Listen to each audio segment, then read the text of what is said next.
Hey, good morning, everybody. We're doing something a little bit different this morning, Joe. We're doing a early morning interview because we're on the eve of football season, and all these coaches are very busy getting their teams prepared. But that doesn't stop the mission, Joe, of what we're trying to do here at National High School Football, and that is to get after the most prominent head coaches across the country. And guys, this week is no different. We've got Mark Freeman, meteoric coach.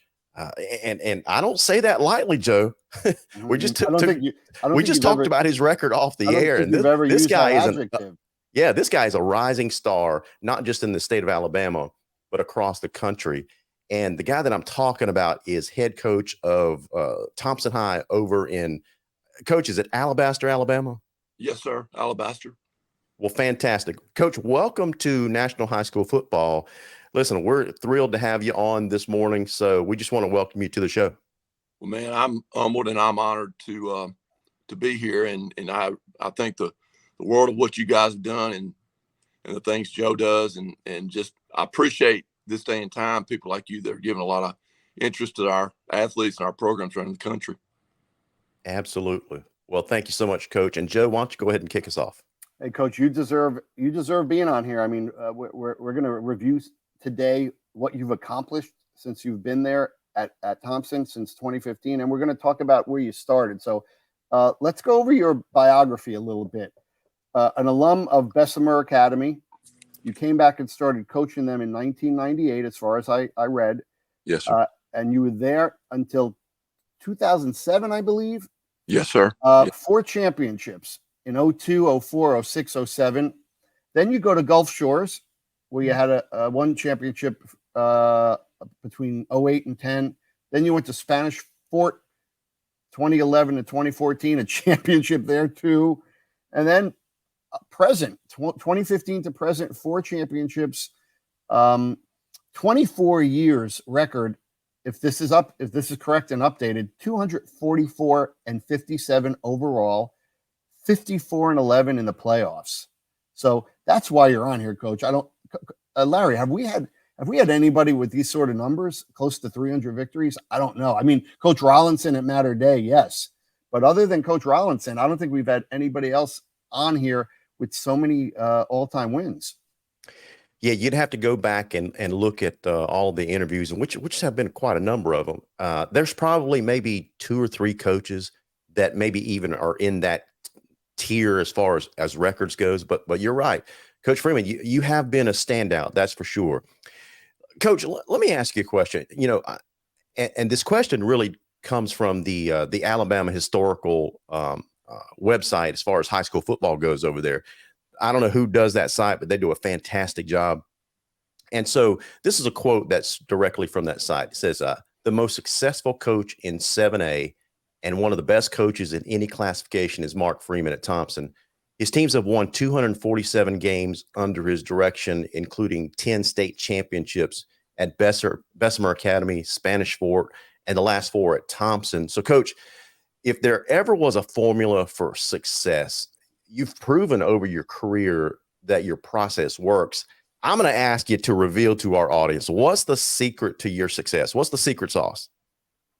That is an often asked question, and I appreciate the question, and I appreciate the success that we've had. I'm a person this is going to sound kind of probably strange to some people and very realistic to a lot of people, but I just think that we go in and we really invest in our kids, and I don't mean necessarily what I always say to them.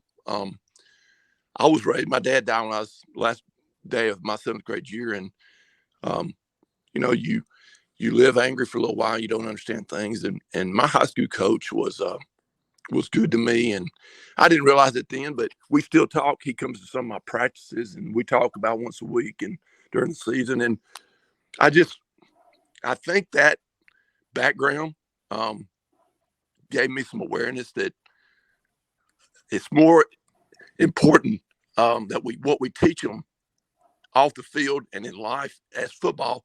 And there's a combination of all of it that the good Lord has somehow, everywhere we've been, he's put it together for us. And I think that kids, young men are a lot smarter than people give them credit for. And I think that if I'm just as honest and blunt with my kids as I can be, and that's good and it's bad, but is somehow I think our kids have always played hard for us.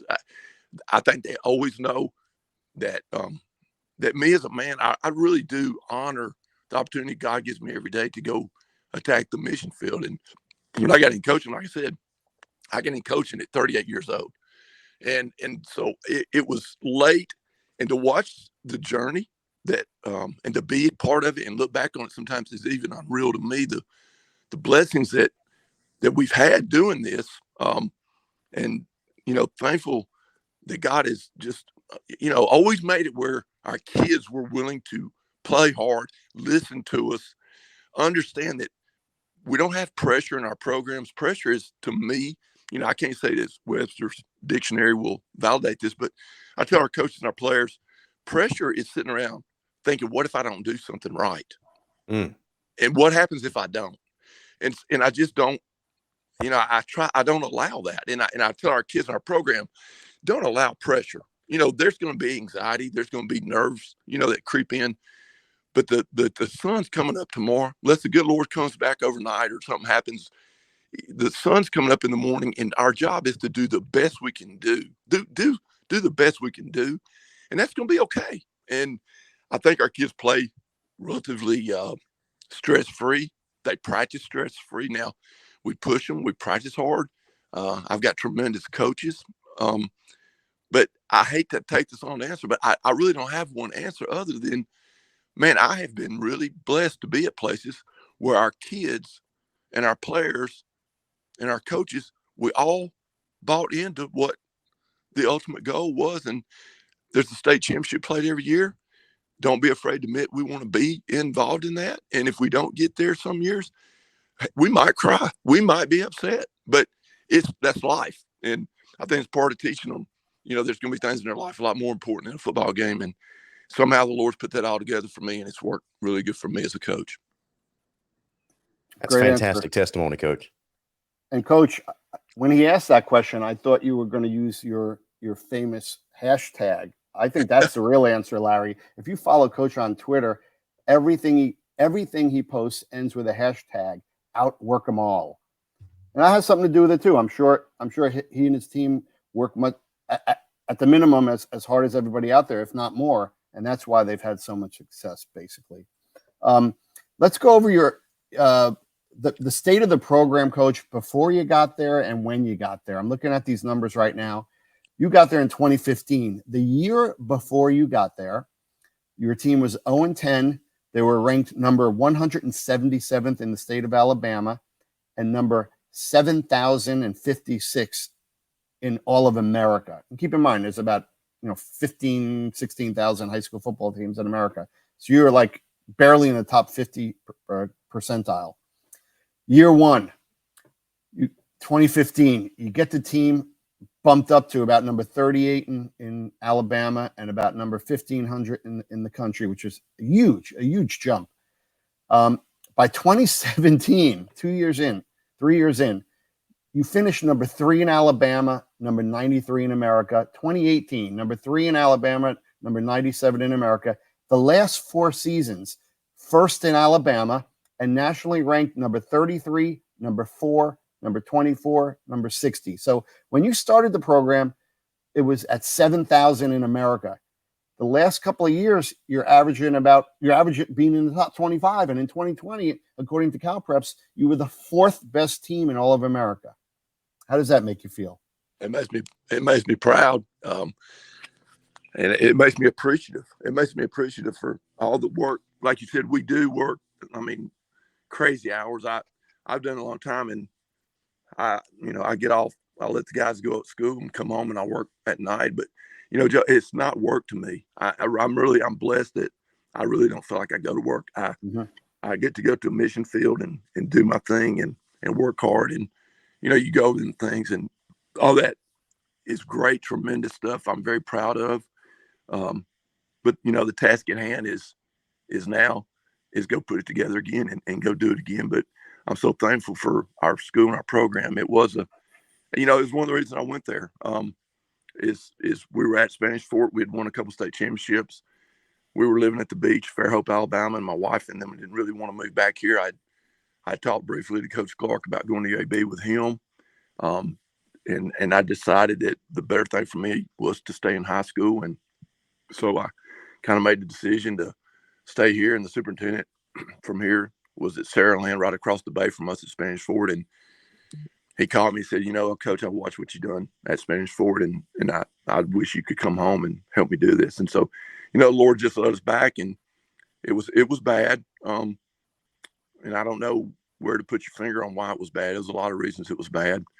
But the one thing that when we got there, the kids didn't, they were almost numb to losing. And it was a little bit difficult making them understand that losing hurts. It's losing is failure. Losing is this, that, and the other. If you don't put forth your best effort, you put forth your best effort and do what you do. Losing is part of something that you can learn from. And we just had to, convince them that we could be as good as anybody. Why could we not? And so they were willing to do it. And I told them, don't read about me. Don't worry about what I've done. In 6 weeks, you base your opinion and see if you can respect me and see if I respect you. And in 6 weeks, we'll start this thing. And in the meantime, we were working them every day and all that. And 6 weeks came up, and I got them together. I said, hey, do you think I care about you? And they, yes, sir. And I said, well, we can do this. And, you're just selling. You're selling something every day to these people, to your coaches, to your players. And, I can't put my hand on it other than God just, put favor with us. And they bought in. And we had a 5-5 year that we were 2 or 3 games from being daggum 8-2, and going to the next year and probably had the second best defense we've had since I've been here. We just couldn't do anything offensively. And then that third year kind of got things rolling. And we've just been riding that roller coaster right now and just preparing and following the things we do. But it's amazing when you stop. I really never have stopped like you guys are doing and look at it, but it's amazing. And I'm so thankful. Yeah, Coach, when you put it on paper, I mean, it's really shocking in a great way. It's on our website, I started a thread called The Meteoric Rise of Thompson, Alabama. And I put these numbers on there, and I don't know if any other school has a success story like this. And again, it's not like you did it 1 year and then went back down. The staying power since 2017, you've been number 3. You've been between number 1 and number 3 for the last 6 seasons in your state. That's I wanted to get on to my next topic here, because I don't know. I'm very close with the people at Max Prep. Max Prep, Zach is one of my closest friends in the business. We both have polls.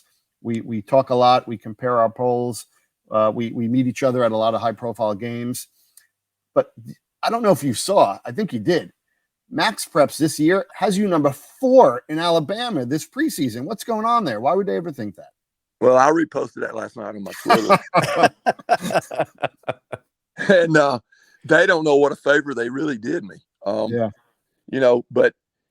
Jeff and them at Saraland, Jeff's a good friend of mine. And at one point I was trying to play them this year in the kickoff classic. And I thought we were going to get that game done. And we didn't. And, I'll tell you this, honestly, we got 4 stars back on offense, and I think we got 4 back on defense. So if truth be told, I don't think myself right now we're capable of being ranked number 1 right now.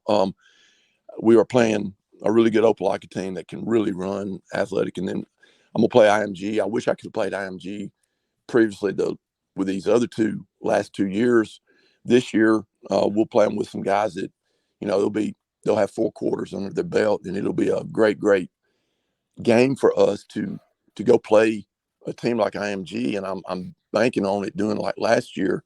Those first couple games we played last year, I think propelled us in October, November to being a better football team. And at the end of the day, you want to be great in November, but we're playing IMG, like I said, and that's going to be great and all that. But it's just you look back, and I think there's teams probably on paper better than us right now. I wouldn't trade my guys for any of them, but it's sometimes it's good to have something to tell my kids. Hey, we're nowhere near the best even in max preps right now, so we got to work. Hey, Coach, you and I have a lot in common. You wouldn't think that a guy from Jersey and a guy from Bama have a lot in common, but we do. You mentioned Opelika. That's your first game a week from Friday, the 25th. Yes, I'm going to show you my shirt right now, and you can tell me, that'll tell you why I know a little bit about Opelika. See my Lord, shirt right man. there? Yes, See my sir. shirt? Yes, sir. So my son goes to the Harvard of Alabama, which is Auburn, as you know. Oh, I heard. so I know Opelika. I was there last week shopping for him. So I know what a great team they are. Another thing we have in common is, my mentor in coaching. I coached for 2 years on Coach Bowden's staff down at Florida State. I was a GA, and my boss was Ronnie Cottrell, who I know you know very well. He's I do. Legend in the state of Alabama. After coaching at FSU, he did a couple of things, went to Bama, and then he ended up coaching at Godby in Tallahassee, and now he's been in Bama in his hometown ever since. So he told me what a great man you were, and obviously so far we know why he said that. So those are the things we have in common, you and I. And we have another thing. I wasn't going to bring it up, but you brought it up. We both lost our fathers early in life. Mine passed when I was 11 years old. So I get what you said earlier, that mentality, and it's funny how two people could be so similar living so far apart. So I get it. I get everything that you're saying, and it's an outstanding perspective.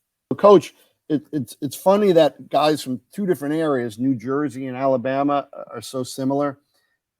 Somebody told me you had a real funny Coach Cottrell story. What is it? Well, as you know Coach Cottrell really well, and he's always been that guy. He can't come on me and tell me enough nice things about Mark Freeman. And when he does that, I know he's leading me into something. And my first year, I think, maybe my second year at Thompson, he called me. He said, "Hey," he said, he said, "I got a deal for you." He said, "I'm running this game down here in Mobile, and you'd be perfect, Coach. You'd be the perfect one. It'd be great for your program. We'll bring you down here." Anyway, long story short, I said, "Who are we going to play, Ronnie?" He said, "I'm going to play a team out of Florida, Godby." And so I, like coaches do, I searched Godby, and I found out he had a connection to Godby and all this. I said, "Ronnie, we can't play Godby." He said, "Yeah, you can, Coach. Yeah, you can." And so anyway, we go to Mobile, and we go on the field, and it's probably 110 on the field, and it is, honest to God, Coach, like looking across at the New York Giants or something. And so we go out there, and I told Ryan for the game, I said, I'm gonna whoop you after this game, Coach. And he said, "No, you're not. No, you're not." And so anyway, we beat it around, probably the ugliest game that you've ever seen. We beat it around, and somehow we beat them. And here he comes out the game. He said, "I told you, Coach. I told you."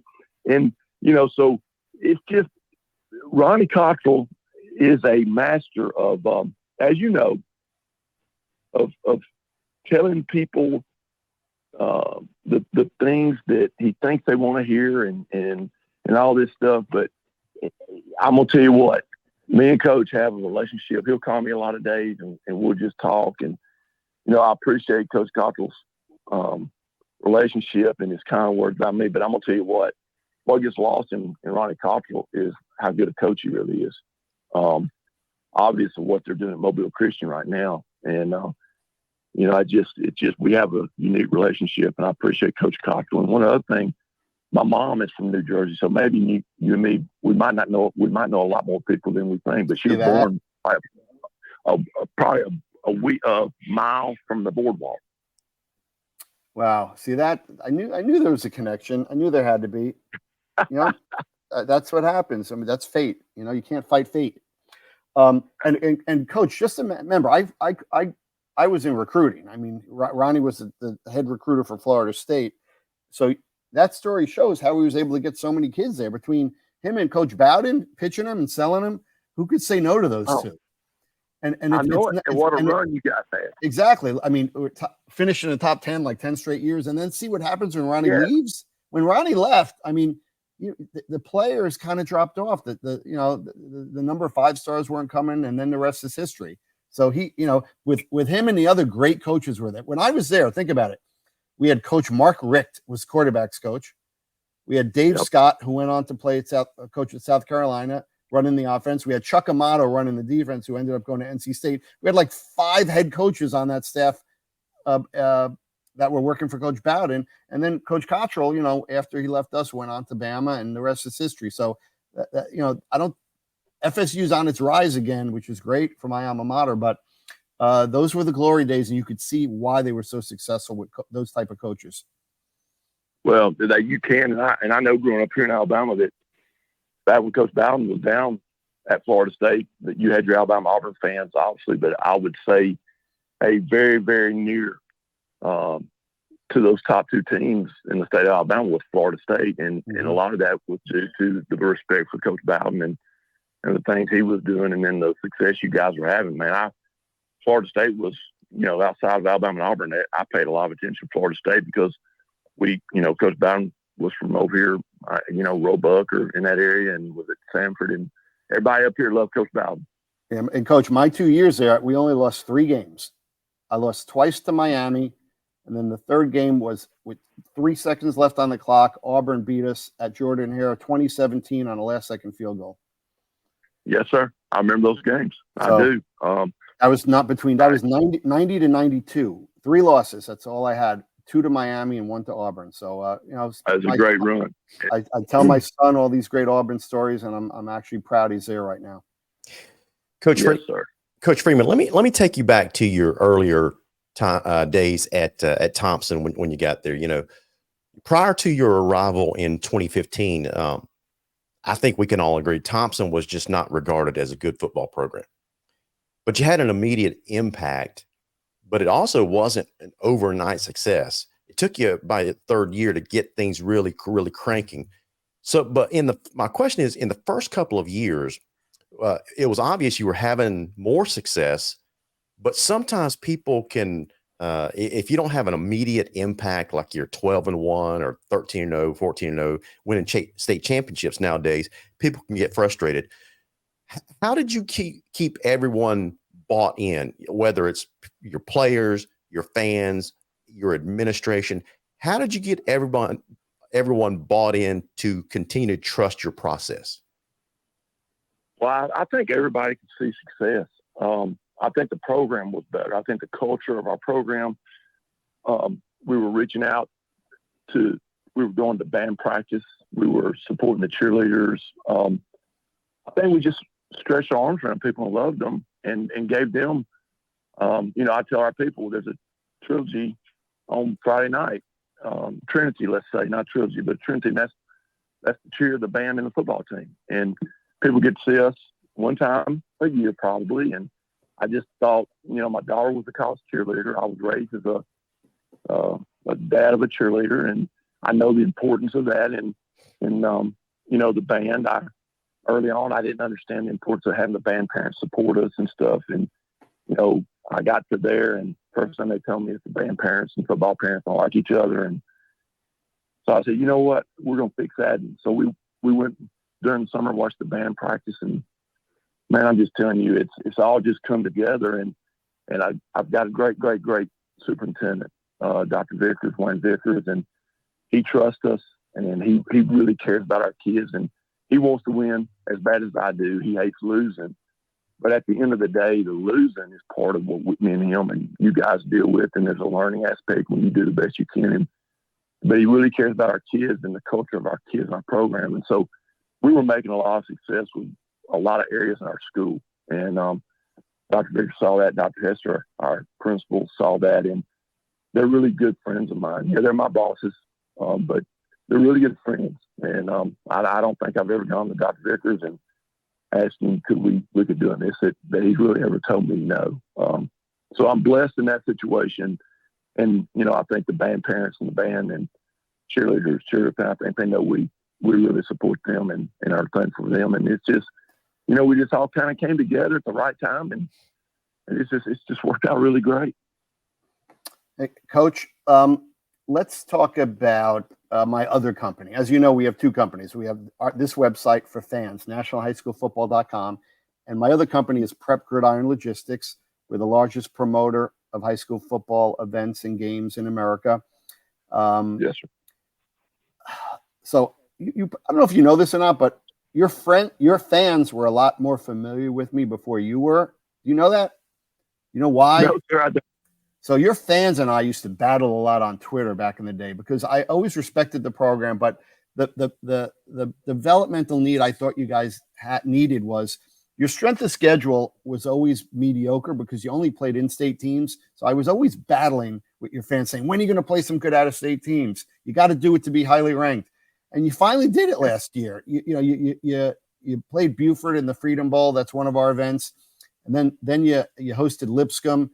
And now this year, first thing I know, you're playing Lipscomb again in the second year of a home and home. And then you tell Lipscomb, sorry, I don't want to play you. I want to play IMG instead on ESPN at home.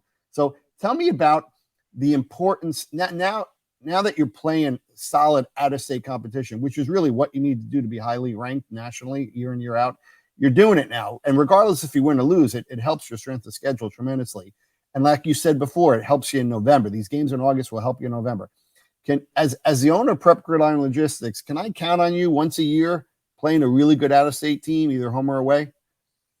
Joe, I would love to tell you, yes, sir. The deal happens, we have games in the state of Alabama, and like this year, Trent and myself became really good friends through that game last year. Coach Dilfer and I talked after that game several times, and now he's in Birmingham up here with us, and we talk back and forth. And the game with Lipscomb this year, our high school athletic association, our week got moved back.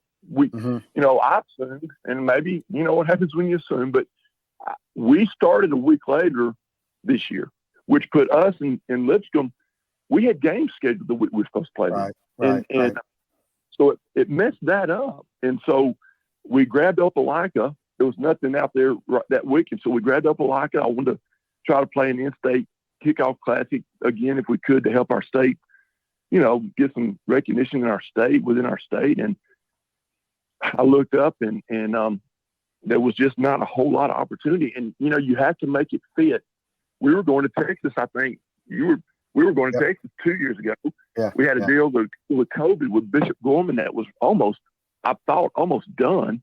And COVID, nobody could travel. We lost that. And we had a deal in Texas that ESPN came on that game, and me and the coach wanted to play on Thursday night because we both had a reaching game the next week. And me going to Texas or him coming here would put us back Sunday. And then, I think last year at some point, we were looking at playing a team in South Florida, and we couldn't get flown out of there till Sunday morning, and I had a reaching game. So the Buford game worked out great. I wish we had played better. We went over there and played over there, and it was great for our program. And like I told you, I think those games go a long way toward building our program. And Coach, I want to be a nationally recognized school. I don't run from that fact. Are we year in, year out with them guys? Probably not. But my God, if we don't sit here and have the ambition and the goals and the vision of, hey, let's be better than just our, looking within our state. Yeah, that's great. And there's going to be years maybe that we might not get where we want to get to, but man, I just don't believe in sitting on your hands and being a local, whatever you are. Let's go and let's play these guys. If nothing else, we'll see how bad we are. We'll Coach, fix that. But, I always, there's two stories, Coach. I always tell when every like you said, everybody's a salesperson, whether you know it or not, you are. So I find myself selling a lot of coaches on concepts. So I'll always tell, there's two stories. Bergen Catholic several years ago, we sent them to California to play Mater Day, the infamous Mater Day. They lose 62-14, come back to Jersey, win the state championships and nationally ranked. And then last year, we talked DeSoto down in Texas into playing St. Francis. Again, top 5 in the country, loaded every year. St. Francis goes down there and beats them 47-7. What does DeSoto do? Win every game, wins the state of Texas. So that's it. Whether you win or lose against IMG, every game after that's going to feel like a JV game. It's going to help your team. So that's what these games are all about. And even if you lose some of these games to highly ranked teams, your strength of schedule goes up, and you could actually be ranked higher the week after for playing those games, and despite losing. That's how the system works. If you study CalPreps and the other pollsters, they care more about you challenging yourselves versus a good team versus the outcome of that game. So keep that in mind. Next year, I don't know if that IMG weekend is on Labor Day weekend. So next year, talk to me first.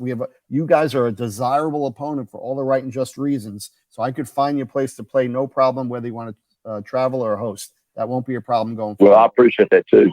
And you can count on it, Joe. Please contact me and count. And I'd love to talk to you about it, because I really believe that, there's games, that you play and you might not be the favorite. That's good for your kids too. Sometimes it's good for your kids to understand that there's going to be times in their life when they leave here that it looks bad on their job, it looks bad. And I just think everything is a learning tool.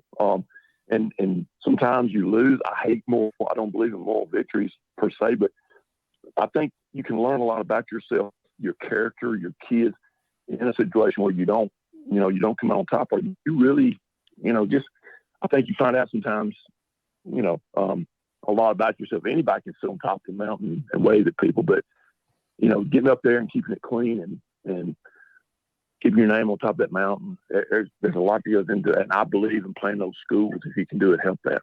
Hey, Coach, you talked about the Buford game. Let's talk about that, because although you didn't play well, and you lost, there was a silver lining. Your quarterback made a name for himself that night, and correct me if I'm wrong, as an 8th grader, right? He did, and boy, I tell you what, Buford was a great team. We had a chance to tie it up, I think 7-7 right before half. We fumbled on the 1-yard line going in. We come out, and our quarterback throws a pick six from about the 10. So we go down there, and we get the game late in the game. We get the game 17-7. Well, we get it at 17-0. And I put Trent in, and we went to our, all strictly, when we put him in, we're a different type team in what we do. And we went right down the field and scored, and we get 17-7, and I'm under the tent, and I'm talking to our kids, hey, we get a hold right here. Let's go down. We and I hear the crowd roaring, and there's a big, huge roar. And I look up and I think, man, we've got the fumble. We got a kickoff. We caused the fumble, and Marcus Haynes is going right past me about 100 miles an hour. And I told our special team, I said, you've been here one game and you might not make it. You might not run. How do you kick the ball at that guy? And it's a joke now, but we asked our kicker, hey, can you kick it in the end zone? Don't kick them.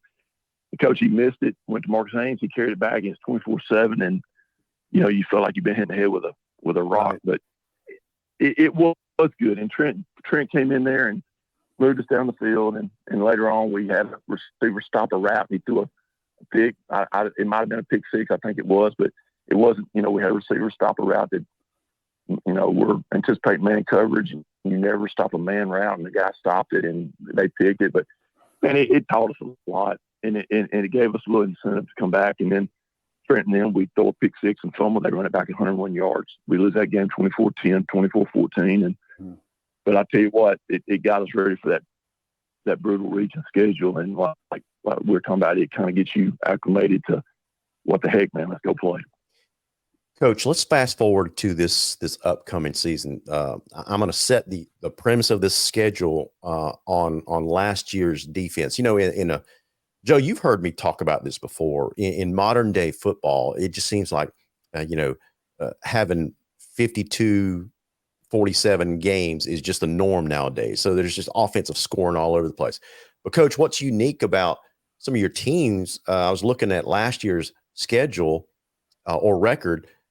Your defense gave up 162 points all season. That's less than 2 touchdowns per game on average. But like you said earlier in this interview, I think you said you got 4 returning on defense. So that's a lot of stopping power that you're losing to graduation. What's the game plan on defense? What kind of players, which players can we expect to step up? Well, the biggest factor is you once in a lifetime, you coach a kid like Peter Woods, and losing Peter is like losing 2 defensive linemen. I'm still missing Peter, and he was a tremendous player, and we could do so much with Peter. And the year before him, we had Jeremiah Alexander, and we've had Tony. We've had some good players, but I think this year we're going to have to play a little bit different technique and ideas on the D line. I think that our linebackers are going to have to be a little bit more active, which they are. We got really good speed at linebacker this year, and they're 2 new starters, and but I think we're going to have to do a few more things pressure wise and just make the game happen. Last year we were good enough to kind of sit back, play the game, do some stuff with Peter, do some games away from Peter. This year is going to be a little bit different. We're going to have to be more of a team, but I love our team speed on defense this year. I think we can make up for a little bit if we can just hunker down and don't let people run it down our throat. I think we'll be okay. We got, Anquan Fagan's it's All-American in secondary. Caleb Harris is going to be a SEC Power 5 guy. We got good players in secondary. I'm really proud of our linebacker group, and so I think we'll be okay. It may take us a little while to find out exactly, like you're asking me, what direction do we end up going in? But I love the way they play and compete. Coach, question for you. In all of your years at Thompson, off the top of your head, I know you don't want to leave people out, but if we were to create a Mount Rushmore of Thompson, since you've been there, give me the top 3 or 4 players that have stood out in on and off the field. Well, to me, I love them all. That's a hard question. Now I will tell you sentimentally that I think the key to us being able to turn our program, what helped me turn the program was when the Tungavaloas decided that Tua was going to go to Alabama. Mm-hmm. When he was going to go to Alabama, that family, if you research that family and know that family, they are a very, very, very tight-knit group of people. And so when they were going to move here, my phone rang, and it was Tua's dad, Nalu Tungavaloa, and they were moving to Alabama, and thank God, I don't to this day I don't know who, but somebody said, these are the schools you look at, and these are, teams that are up and coming. And so he called me and he said, "Hey, I've looked at you and what you do." He said, my younger son's a quarterback and you've had good success. He said, I seen you worked with Jameis Winston. I said, your offenses have been good. I'd like to talk to you about my youngest son. And I'm thinking, when he first called me, he called me with that idea of moving here a year early with Tua. Mm-hmm. So obviously I look at Tua and I'm thinking, heck yeah, bring this dude in here and yep. We'll automatically be a lot better football team. And then, so they didn't do it. Tua decided to stay at St. Louis in Hawaii. And, the next year the phone rang and he said, "Hey, Coach," he said, I have a younger son. I'm thinking, okay, brother, you missed me on Tua, and I've never really seen your younger son a whole lot. But anyway, he got to tell me about Talia, and my gosh, I couldn't have had a better fit for me and Talia. I still talk to him all the time, and he's just a fierce competitor. And I think getting Talia here, he had played in a run and shoot with June Jones and some of the guys, and he just fit, man. It's like God put the perfect kid character. He's a competitor, a fighter. We needed a little bit of that, and he brought that into our kids. And there was so much more that family brought to our community: the faith of the family, the just the faith they had in the Lord, moving across the country and doing things here. And they, all things they went through a lot to get here, and just their family, they just packed up and left and came to Alabama. And Talia being here really helped me because it allowed me to all back to the things that I believe in, and I believe that you got to be a complete football team. But having Talia offensively, and he started that things off, and then we've had great quarterbacks come in behind him that saw what he did and how he worked our kids in off season on his own and stuff. And Sawyer Pate, Connor Harrell, those guys just come through, and now we've got Zach and Trent there. But defensively, we had some great players those first years, and I think a stable of our program.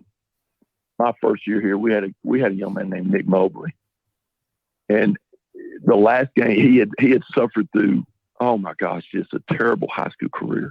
And Nick, I met Nick, and man, our coaches cried when Nick left.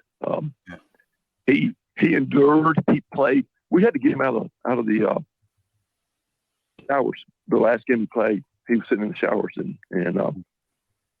but I had to. Coach Jones, Joey Jones is a good friend of mine, and Coach Jones is at South Alabama. And I said, Joey, give this guy a chance. Just let him walk on. I think Joey made him and talked to him, and he called me. He said, Mark, I'm gonna give Nick a chance. And Nick ended up being the team captain down there, starting for them at South Alabama. And he's one of those football players that you just know, man, this guy's a football player, and what a great, wonderful person. I help him with it. He runs a ministry, and I help him with that every year. And he matter of fact, he just texted me last week. He said, I'm coming to the IMG game. And man, it takes a lot to get Nick Mobley. I just think he was a key in us being able to get this thing going, because he was there when it was bad, and he bought into what we did. And he helped us. But Nick Mobley, we had a running back come through, Shadrick Bird, who's at Charlotte right now. I honest to God, was not going to take the job at Thompson if Shad was not going to come. I called a friend of mine that played at Bama. I said, tell me about Thompson.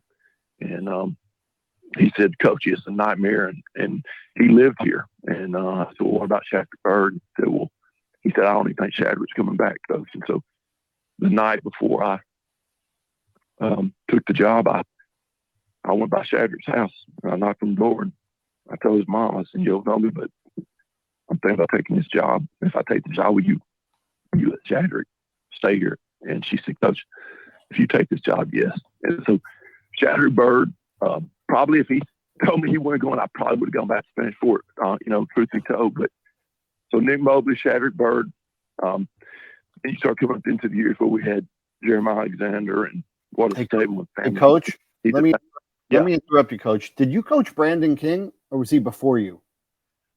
Brandon was before us. I had CJ, his little brother, my first year. Because I know Brandon made it to the league, right, with the Patriots? Yeah, he did. And Brandon comes by sometimes. But CJ, his younger brother, played for me my first year. And CJ endured the hellacious, times, and was a key for us that first year. CJ stayed and believed in us. And Nick and golly, those guys are special to me, Joe. They didn't have to buy in. They didn't have to do nothing, and they did. But I mean, I just, there's so many kids that, you talk about Jeremiah and the kids we've had come through there. Jeremiah Alexander, we pulled him up early. We pulled Peter up as an 8th grader early. You just see those kids every now and then, and you take a chance if they mature and can handle it. I want to put my hands on them rather than spend a lot of time with freshmen. Nothing against freshman football, but sometimes you see kids that this kid is going to be special. And I would rather them work with us every day and let us put our hands on them and teach them. And we did that with Jeremiah. Brought him up early. He started for us. Brought Peter Woods up early. He started for us. And, I got friends that question that, but you got to do what your own heart says do. And they were the best players we had. And we brought them up, and, but there's so many of them. And it's just so, I'm so blessed that I've had so many kids and young people, and obviously parents that support us. That's the key. That's awesome. Coach, last question that I've got for you is, we've spent the last hour talking about your success, and you kind of alluded to this a little bit. So I wanted to explore this question with you. Oftentimes with success, there's a temptation of complacency. So you've had a lot of success there at Thompson. How do you keep kids focused so they're not complacent, so they don't take success for granted? I'm not sure. We work hard. We work hard to make sure we don't do that. And the kids know I can't stand complacency. We have to do so. I just told them this yesterday. You got to find something better tomorrow. You got to be better at something tomorrow than we were today.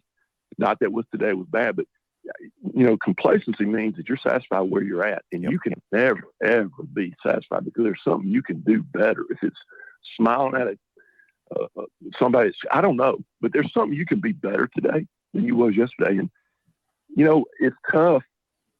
And I by no means do I think that we had the answer to that, but we have sold the fact that the most important thing we do is getting reps today in practice. And I preach to our kids, practice with a plan to be productive. You have to practice, special teams yesterday. We end every day extra point field goal, and I'm in front of the offensive line telling them, hey, I just coaching my brains out, and our coach are coming, hey, this kick wins the game. This is the last kick. I call timeout. We kick a field goal, win the game. I just think you have to, practice with a plan to be productive. And I think we sell that to our kids and they buy it. And now every day's not perfect. We have days that they walk through practice some days, and they don't mean to, but you just got to overcome them and just keep emphasizing this game is what matters. And our coaches and players have done such a great job of, they asked the kids at 80 Day, what's the most important game? And every one of them said Opelika. And they said, well, Coach, you trained them good. I didn't train them. It's just our program. That's who we have to play. And that game holds the same value as the other 9 on the schedule. So I just think we've done a good job of be where your feet are, practice today with a plan to be productive. Hey, Coach, question for you. I'm going to be down in Auburn a lot. Obviously, I have football season tickets now that my kid is a student there. How far is Thompson from Auburn? If I come down, how far will it be to pay you a visit and check out your squad? No more than about an hour. I would say hour and a half, and that's going to be a little bit long, probably an hour and 20 minutes. And I tell you what, Coach Freeze, I met Coach Freeze years ago, and I'm excited for Coach Freeze, and I'm really looking forward to seeing what he does down there, and what a beautiful, beautiful place Auburn is. And if you do, if you come through, I would love for you to come by our place and meet you face to face, and you see our facility, and I would love to do that, and look forward to it. If you'll do it, I'd love to have you. That's great. Yeah, and again, you're on our radar. So many great teams. I do a lot of events around the area, around the country. I do Georgia versus the USA. We do California versus the USA, New Jersey versus the USA. I would love if we could, in the next few years, we had like the top 2 or 3 teams in Bama host 2 or 3 of the best teams from out of state and get it broadcast nationally and let the whole high school football world know what great high school football there is in Alabama. Well, I would love the blessing and opportunity to be part of that. I really believe in what you guys do. I don't think there's anything much more exciting than 2 schools from, different parts of the country coming together and playing high school football. And like I said, the key to me is playing good programs that their culture is good. The kids act right. You just want to go play a good football game. You want to shake their hand, and you really pull for them the rest of the year. Right. That's what I'm looking for. I'm looking for playing good quality teams that their kids and their coaches have class and character. You play a good, hard-nosed football team, and you shake your hand and leave. Man, Buford, those guys, I got so much respect for those guys over there. We played that game. We shook hands, and our kids, honest to God, our coaches, we pulled for Buford. And I would take a team like that anytime we can play them, as opposed to playing somebody that, you start worrying about what's going on and all that stuff. So if you find us anything like that, please contact me. I would love to. Yeah, Coach, we had a similar situation a couple of years ago. I brought Bergen Catholic from New Jersey, top team up here, down to play Grayson. And Bergen Catholic, beat them pretty good. At one point it was 27-3 going into the 4th quarter. After the game, Grayson's best player, Owen Peppo, who went to Florida State, walked over to the whole Bergen team and congratulated them all and complimented them on what a great team they were. And that's what it's all about. Man, isn't that what it's all about? And if people would just realize that's what it's about. High school football is the most purest game I think we have left. And people try to distort it, but it's about competing and shaking a guy's hand, man. And you don't have to have hate and anger for these people, your rivals and stuff. But it's just gotten where it's, there's just certain things that you want to avoid. But man, to me, there's nothing greater than what you just said. You got a great player like him, but just the camaraderie of playing a good team. And there's going to be a winner and there's going to be a loser. Shake hands and pull for each other. But that's exciting. Joe, as we close this out, we can't escape an episode without me bringing this up. I was waiting for this. Okay, just look Coach. it up. Coach, did you know it's only 5 hour and 22-minute drive down to Lowndes High School in Valdosta? I would love to see you and Joe set up a home and home with Thompson and Lowndes High School. Well, you put it on Mr. Joe and you let him contact me and let's see if we can do it. And if you talk to Lowndes and if they're a lot better than us, if they'll let up on us when they got us killed, we'll talk to them about it. Nice. All right, we'll plan an event, Coach. Like I said, you and your program are a desirable opponent for all the right and just reasons. We thank you for your time today. I'm really excited, both professionally and personally. I'll be down there a lot. I'm happy to hear that you're much closer than I thought you were. So we'll be hugging each other soon. A Bama alum and a parent of a future Auburn alum will be getting together to talk some high school football in person. Well, I'd love to do it. And I really, honestly, I look forward to it. And I appreciate, again, with tremendous humility. And I mean that. It's just amazing what the Lord's doing with our program. And I appreciate you guys recognizing us and giving me a chance to come on here and talk about my program and let you guys know how much we appreciate and keep up with the things y'all do for us too. Coach, it was our pleasure. Thank you so much for appearing on the show today. Thank you, guys. Y'all have a blessed day. Thank you. Hey, we'll see you on